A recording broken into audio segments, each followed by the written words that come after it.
Incredibly heartwarming reunion today for a family fighting to bring two grandparents back into the country.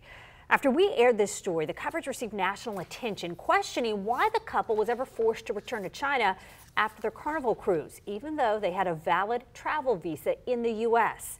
First Coast News' Julia Janae is on your side. She joins us now from the newsroom. And Julia, I can only imagine the relief that family is feeling right now. Heather, such a relief for them, especially because of the grandfather's failing health. He has stage 4 cancer and was in this country trying to spend his last moments with his American daughter and her family. But take a look at this. Our sister station in Seattle, King 5, was at the Seattle airport this morning and got their reaction to seeing their grandchildren for the first time after this grueling 4 days of confusion and being handcuffed by border protection. They are now back with their daughter and son-in-law there in Seattle and have plans to get back to Missouri, where they can try and live out the rest of the time they say they have there with their grandfather. This is what they had to say.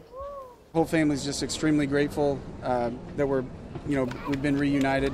The whole world basically came together and with the sympathy and kind of helped us out. I don't think we could have done this. I know we couldn't have done this on our own.